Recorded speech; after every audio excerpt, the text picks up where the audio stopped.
Yo, JD here, Limitless, and as you can see on F1 2020, as always, and today we are at Hungary. This is a social race that I did last week in the beautiful Williams, and I was really looking forward to this one because, like with my recent videos and just how I've been going on the game recently, I just feel just so comfortable on this game, and I'm just loving it. I'm loving how it feels, just pretty much everything about it. Obviously, some things can be improved, such as the online stability and glitches and all that stuff, which we usually unfortunately have, but overall I'm just so happy because I feel this game pretty much suits me to a T. It's probably the most suited F1 game for me since F1 2014, in all honesty. So extremely hyped into league racing season.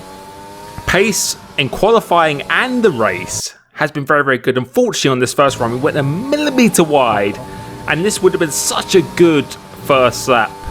But one thing I want to talk about, which you may have seen in a tweet I did today, earlier this morning, is about putting too much pressure on yourself, as we're on board for now my fastest lap I did in the session.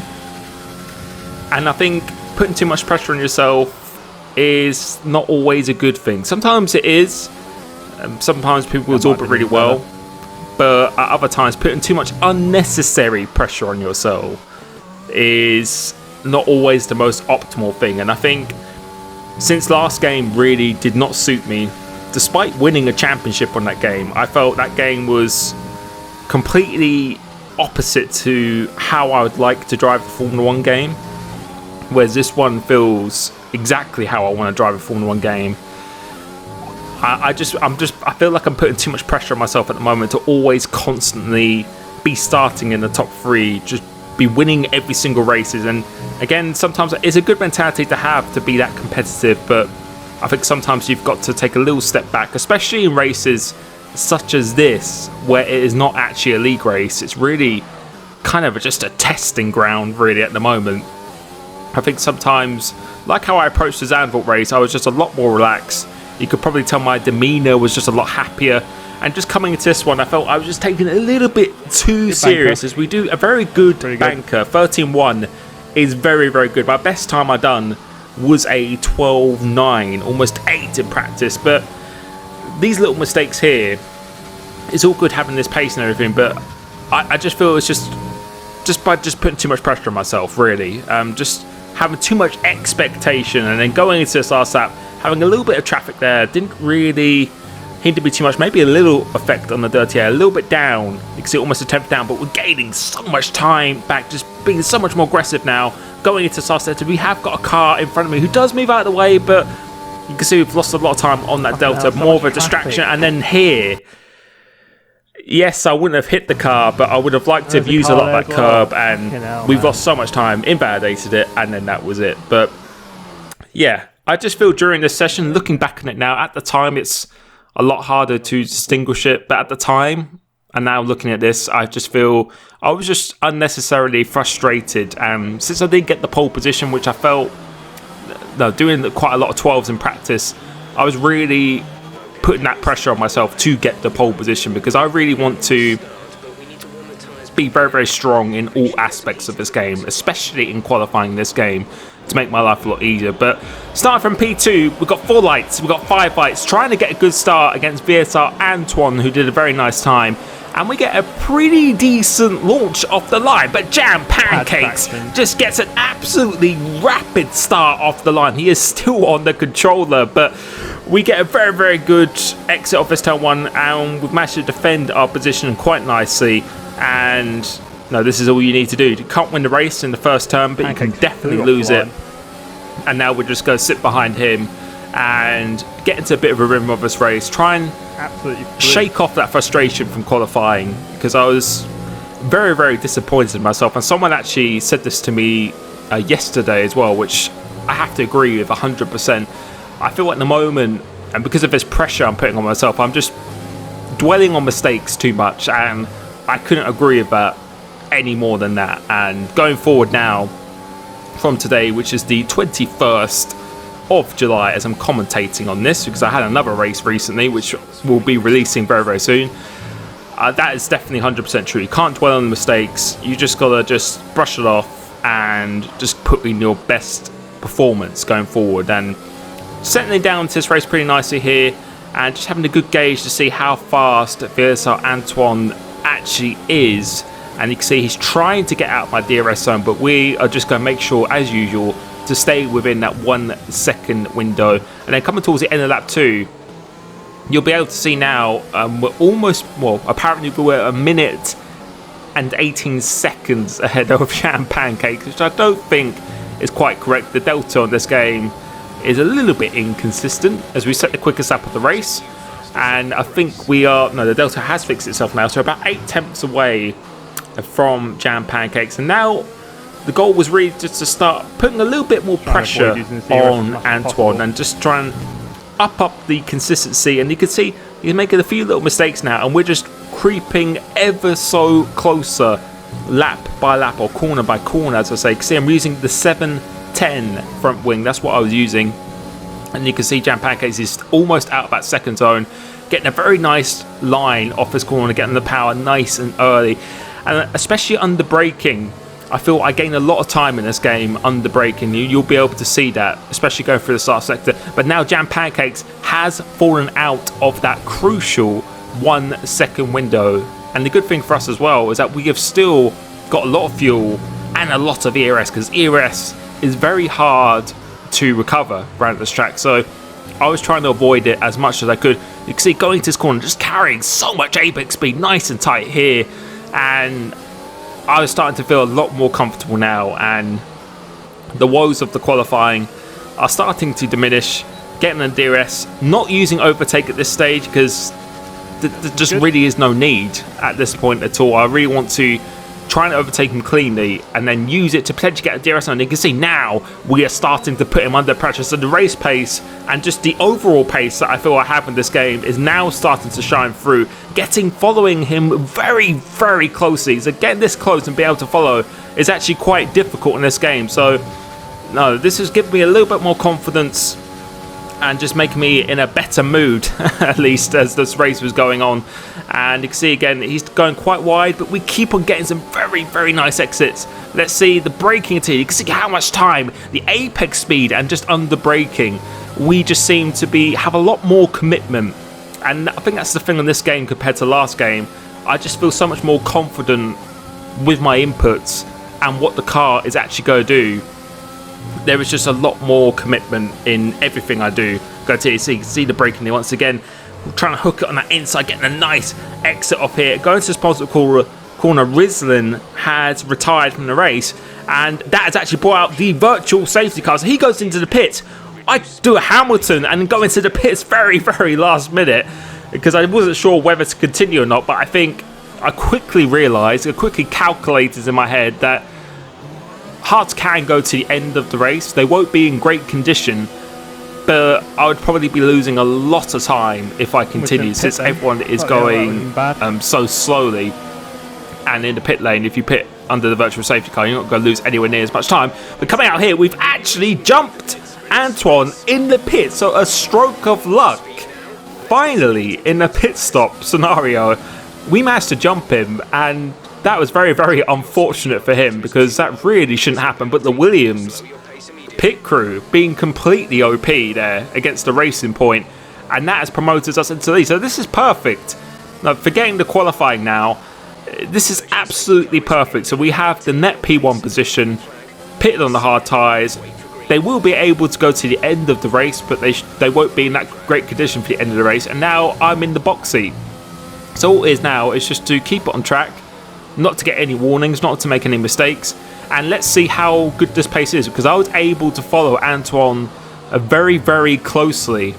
So let's see. It'd be interesting to see if he could put the same amount of pressure on myself and just give it a real test to see how fast I really am in race trim going around this track. And see, we're quickly closing up on Pieface, who we invited to the social because he's a big FIFA streamer, so make sure you go and check him out. He's a very, very funny guy, and actually, since this is one of his first time in F1, he's actually doing quite an impressive job. So going into here, was really hoping I was going to get the DRS, which I do. You can see that DRS bar is slowly winding up, and he decides to let me go, which is always a very nice thing when people just let you go, which he doesn't need to do, but fair play to him anyway.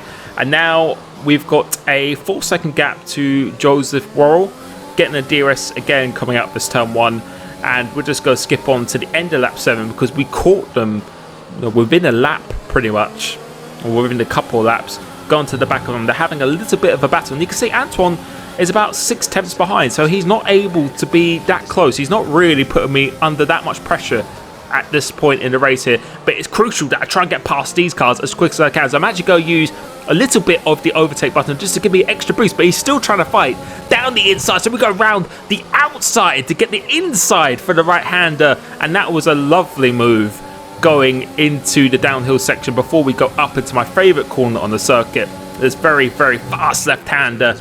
I use 6th gear through here, nice wide, try and stay tight on the inside, and wasn't thinking of a move there. He actually goes a little bit semi-defensive, and I'm just trying to use my head at this stage. I'm in the lead, the net lead of this race, and there's no real point to try and overtake in corners like this because I'm just going to throw my race away. So I'm just going to keep it in lean, try and save the engine, try and save the ERS, not even go bother doing an overtake going to this corner, and just get the DRS because the DRS in the main straight should make it so Anton doesn't really have a good chance to have a good run at me at all. So letting him have this corner, let him have it into the middle, well, into the last corner as well.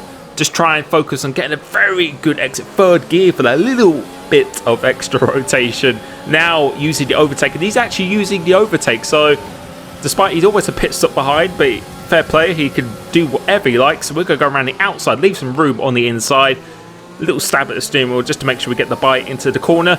And I was trying to see if I could potentially use this as an opportunity to break away, but I think Antoine actually did get past Zinc Dasher as well, and business as usual. So me and him in a net P1. Now we have Ian Boy, who we've caught up within the next lap as well in the Mercedes.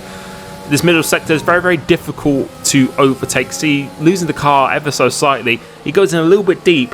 We get a good exit, but he just decides to let me go. So like Pie Face, he realises he's not really in the same kind of battle at this stage because he still has to pit, I believe. So he decides to just let us go. And now we move on to Oasis, who used to be Tiro Schumacher back in the day. I've raced with him for many, many years, a good friend of mine. We're going into this penultimate corner. Not going to be close enough to overtake him here. Let's see, he doesn't go into the pits or anything at all. So trying to get a good exit once again onto his DRS straight. Dirty Air is underestimated of how much it affects the car. It gives you so much understeer. I don't think he's going to fight this too much. He stays in the racing line. We get the move done into turn 1. Imagine to hit the apex very, very nicely. Getting the DRS once again. And I think Antoine has followed me as usual. And now we have the top 2 in the race who still haven't pitted, so they're on the hard tyres. We only have not many that lap fresher tyres in them because we pitted in the lap 4, so we only have like 5 or 4 lap fresher tyres in them. So pace is very, very nice at this stage in the race, and they're going to have to try and catch us from over a pit stop behind. But I was just being a little bit worried because this is real position still, at the moment, and I don't think they're going to bend over to try and let me past or anything at all. But at the moment, this race so far, we've managed to keep, you can see by the mini-map, Antoine hasn't really been able to get close or anything at all. And I feel in clear air, I don't think he'd be close enough to do an overtake. I think we have enough speed to keep him behind for sure. Whereas in the first stint, I think we definitely had the speed to overtake him. I think we were lining up to actually overtake him before that virtual safety car. And I feel if I can get out of the DRS zone, then I should be able to pull away. But first, we have to navigate through these couple of cars. And remember what I said about the dirty air? It is very, very bad. So coming through this right-hander, get a little bit on the curb, and we just hit the wall. Can't believe it. And that is how quickly it can go from an amazing race to an absolute disaster. And we'll go look at that again. A little bit in slow motion. See, the car's washing away, washes away onto that curb, hit that curb, a little squirt of the power, plus with the understeer and the dirty air effect, and then that happens. And to be honest, looking back at that, it was so gutting and annoying for me. But Oh my god. I feel I've made worse mistakes than that. But it was just so unexpected. I just didn't expect the car to wash away like that under the dirty air, especially in that kind of corner. And So it just shows how brutal this game can be as well. Those You just mistakes, I have need to to stop doing be it. aware at all times, and that means we have to change the front wing and then have to do a little comeback now. So yeah, my mood was quite good up until that point, and now my mood has gone completely back down. But as someone said to me, you have to learn from these things, and it's good that this happens now rather than in an actual league, because now it's made me so much more aware for when I'm in actual league racing situation to be just anticipating that the car is going to wash away like that. And I think it was just due to the understeer and then going on that curb and then trying to get traction on that curb. The car just didn't like it, and I think before I realised there was nothing I could do about it at all. So yeah, I think that was just a very, very unfortunate incident, but it's definitely an eye-opener and will make me wary coming into this league racing season. But the positive that I can take is, as every race I've done so far in this game, is that the pace is extremely good, both in qualifying and the race as well. I just need to make sure, and that's why I'm going to have an engineer for my league racing season. I just need to have an engineer telling me to just be careful of those kind of scenarios, making sure I have the right tyres. Just the little things that are so easy to forget in the moment.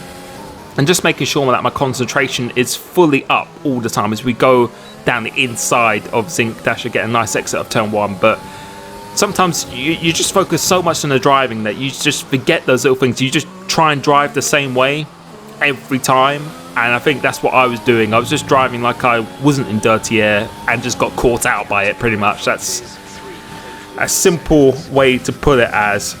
But moving on towards the end of the race, managing to go back through the field again, having to pit very early for these medium tyres, which typically want to be pitting around lap 20 for the mediums, but I had to pit lap 18, so should be doable, but definitely not that optimal. And now I'm coming up behind Ian Boy once again, and this should be another quite comfortable move, very, very tight on the right hand side there, but I don't think he was really fighting too hard. And now I'm back behind Oasis, and then my teammate Danny F31 was thinking about going the inside there, but then decided to go around the outside, and just with the grip of the mediums, you can just see the grip we have. It's just so much better than him at the moment, and now I'm going to have the DRS on my teammate as well. So managing to climb our way back up very nicely, and the pace again is very, very promising, very, very quick at this point. Danny's going to have DRS on that ghosted Ferrari, which is very annoying. I wish they turned off the DRS detection for ghost cars because it can really give you a big advantage. He's on the hard tyres. I'm going to try and get a good exit off here, but we're not going to be close enough on this occasion. So we're going to be moving on to the end of this lap here. Nice and close again. You can see how much time he pulled away from Oasis. He loses the car. Kind of like how the AI actually do. Look pretty much identical to what they do. Trying to get a really, really good exit off here. But he's not going to make this easy for me. He's using the overtake button. I can tell he's using it. So he clearly doesn't want me to get past. But that's, again, completely fair play. This is with track position. Trying to get a good exit again, like I did on Ian Boy. Now I'm going to use the overtake button. I'm going to go around the outside of him, like I did in the first stint. Trying to get the inside for the right-hander, but it is very, very tight. And we actually make a little bit of contact and almost losing the car. What's the point? And you can hear now, and it's quite funny looking back at this. Very, very frustrated because obviously I made that mistake earlier. Now I'm having this. When you're in a race situation, things can easily get heated, but we're going to go around the outside now into Thomas, being very, very aggressive here, and we get the move done. I spoke to him after the race, and he said that he just hit my tyre there. It wasn't my fault on that occasion, but very, very aggressive because I think a little bit of the red mist was coming down because I was just so frustrated of throwing away not an easy win, but a very, very strong possibility of a win. VRT Dom has come out ahead of me with these soft tyres, so there's no way that I'm able to really challenge him. We're coming towards the end of this race now.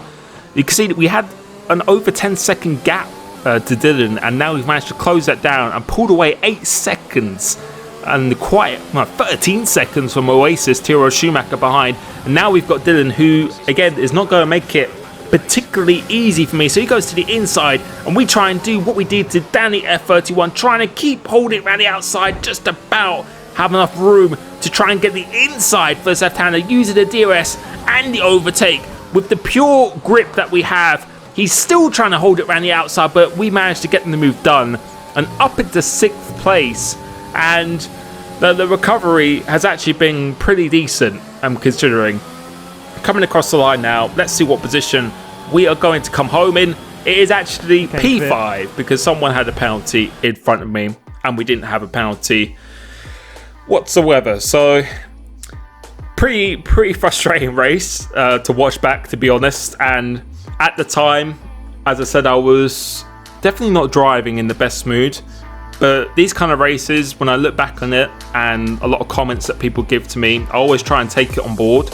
And sometimes I think I need these kind of races to really try and bring me back down to earth in realizing that you can't always be dominant and you really have to just enjoy yourself and not put too much pressure on yourself. Because I think when you enjoy it and you're a lot more calm and relaxed, I know in myself I just perform so much better. And no, the performance in qualifying was still good, but the only thing is that we invalidated like 3 laps, so we only had 2 laps. We only had 1 lap where we actually did a proper lap, and the last lap we kind of was a bit unoptimal. But in the race we drove fantastic, really well, until we just got caught out with that dirty air. And those things that I need to learn from, and it's good that these things happen now rather than later. But overall, I'm buzzing for league racing in this game. I'm really happy of how I feel in this game. I hope you've been enjoying it as well. Thank you so much for your support, advice and comments. It really does mean a lot to me, and I will catch you very soon. Peace.